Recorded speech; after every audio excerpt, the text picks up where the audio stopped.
Jordan, qui a le plus de pouvoir finalement, à votre avis, pour imposer la transition énergétique? Vous qui militez, le maire ou le citoyen? En fait, je ne suis pas sûr qu'il faut faire une espèce d'opposition entre les deux. Je pense que les deux doivent marcher de pair. Et en fait, les citoyens ont en effet un pouvoir mobilisateur important. Et il faut que les maires, soient suivis des citoyens pour pouvoir imposer des mesures fortes. Et on le voit notamment avec M. Caron ou M. Carême encore.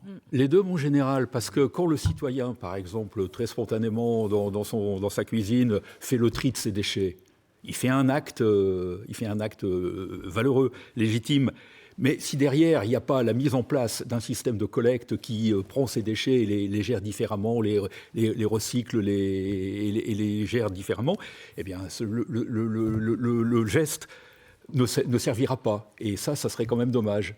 Quand même, Karima Delli, 50 ans pour arriver à ce que maintenant les citoyens exigent de la préservation de l'environnement. C'est long, 50 ans, non? C'est long. Les écologistes ont été pris pour des doux rêveurs, des utopistes. On a tiré la sonnette d'alarme depuis 30 ans. Personne ne nous a écoutés.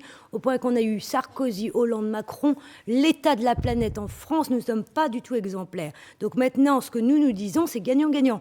L'écologie, c'est la sortie de la crise. On le voit sur nos territoires. Par exemple, vous avez parlé des habitants. C'est très important, cette question-là. Lorsque Jean-François Caron associe les habitants en disant on va rénover avec des bons matériaux vos logements, dans la facture énergétique, divisé par 10. Création d'emplois directs, 250 emplois. On voit qu'il y a du bien-être et du bien-vivre. Ensuite, il faut vraiment un accompagnement des populations.